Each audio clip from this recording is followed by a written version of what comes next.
Oh boy. What's up, people? Wait for this music to kick in right here. Come on. I was standing on a corner. The spotlight is on. I'm trying to practice stand-up. I'm having a light blast in my face so I can't see the audience. Not that there's any audience in front of me right now, but you get the idea. Think about me getting up on stage. I like looking at people. I like to bond with people. But when there's bright lights in my face, I kind of get startled a little bit. You know what I'm saying? Not to mention that I have a massive amount of stage fright. Yeah, it's weird for a guy like me to have stage fright because you think I could just talk easily and I find myself comfortable in any situation. But you know what? When I get up on stage, I got to fight the urge to throw up and crap my pants at the same time. So getting those punchlines out there with the right inflections isn't always right out there when I need a cork in my ass and a bag with me on stage. And people are not forgiving. They're not forgiving when you're on stage. You have a minute, maybe 30 seconds to win them over, or else they hate you. Anyway, so are we convinced that this is the new bull market? This is the new America, that you've missed the boat, the V-bottom happened, and now we're just going to just grind and churn our way up to 10,000, probably by, I don't know, I would say by the end of the summer. Maybe even today. Who knows? That 1,000-point day might be just right around the corner the way the market's going, because nothing is making sense right now. But then again, let's take a step back. Doesn't it make sense? Think about what happened to the market. We were at 14,000, where everything, of course, wasn't as good as it seemed. We were churning out oil and coal and steel. Everybody was rocking and rolling. The world was in the midst of a famine, so we needed potash in every sort of agriculture stock. We were shipping stuff everywhere across the globe, and now nobody needs anything. And of course, the banking system collapsed. Oh, did I forget to mention that? But now that we went down so far and made back what seems like an extraordinary move, a move that we should have been just, oh, hang on a second. A move that, if you came in from day one, seems extraordinary. 20, 30, 40%. Stocks have doubled, tripled, quadrupled. So you're thinking that they should come back. But let's take a step back now and say, look where they came from.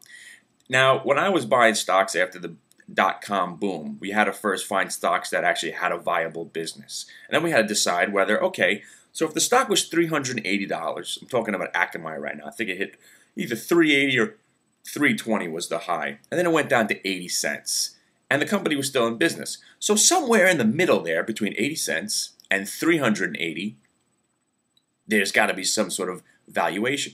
So when that stock went from $1 to $11, and I was thinking, wow, that's a pretty good move, because I was dollar cost averaging the whole time. I owned that stock through the whole catastrophe, from IPO to 300 and change, down to 80 cents. I was there. I owned shares of the stock.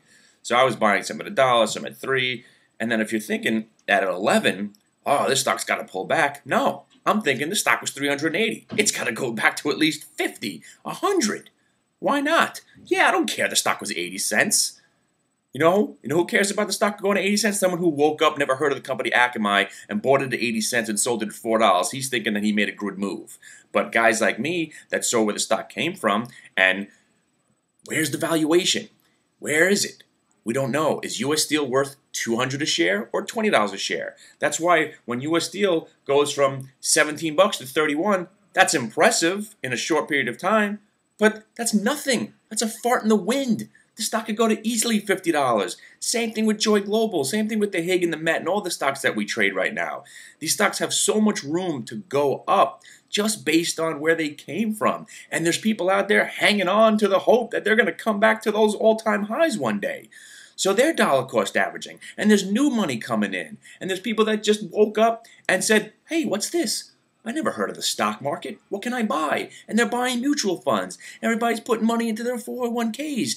And then you got the money managers who are sitting there thinking, why the hell didn't I buy some Met at 12? Why didn't I buy some Joy Global at 15? Why didn't I buy this? Why didn't I buy that? So as they keep going up, and they have to put their money to work based on the guidelines of some of these funds, they can't have an excessive amount of cash, so they have to put their money to work, plus they have to show performance.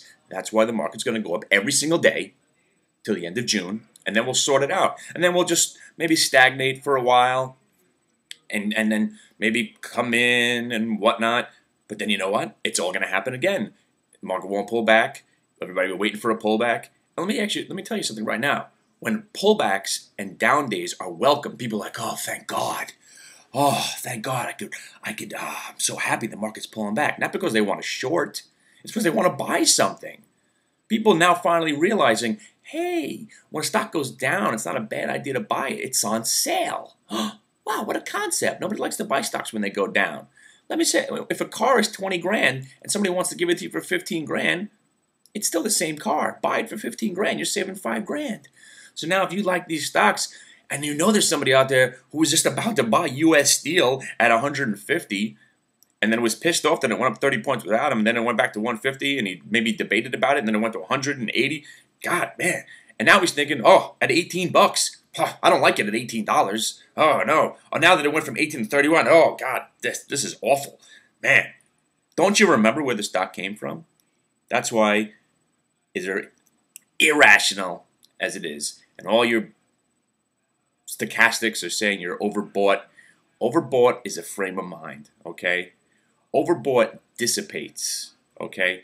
If a stock remains overbought for a given amount of time, it's building a base now and is no longer overbought. New platform is formed, and then we go higher. Oh, it's overbought. I don't want to get in. Yesterday was one of those days. I came in preconceived notion, even though I know that's not how you should be trading and that's not how you should be coming into the stock market if you're a day trader, okay? Preconceived notion doesn't matter if you're just buying something to hold on to for 5 years because you don't care what happens day to day. But I came in thinking we were going to have either a flat day, possibly a down day, possibly a choppy day, but no way did I think we were just going to open up and explode. So I missed the first half hour of the day, and then I was just sitting there watching in amazement, pretty much, and in horror, waiting for a pullback. Here I am again, waiting for a pullback. Never did I think that when the market was crashing, that just 3 months later, I'd be begging for a pullback. So I'm going to continue selling puts until we finally do pull back, because I'm not going to pay up for the stocks that I want. If I sell a put and it gets down to that price and they give me the stock, that's what I'm looking to do. And as far as these short ETFs like the SRS and the QIDs and all of them, the DXDs, they're done. They're done. Some of the index ones that track specifically NASDAQ and the Dow and the SPYs, they'll obviously trade with the market. But these other ones that were concocted, these doubles and triples, they're done. They're done, my friends. I don't know. I don't think SRS will ever get above $30 ever again. So you might as well start selling calls there.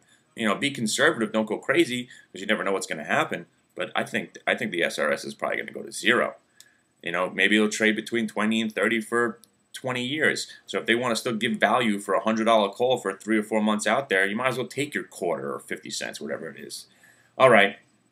I'm just going to be chilling today because I'm just not on the right page of the market at the moment. So until we start going red with some sort of fervor and looking for some reversals on some stocks that went up huge yesterday, I'm going to be hanging out. All right, I'll see you guys later.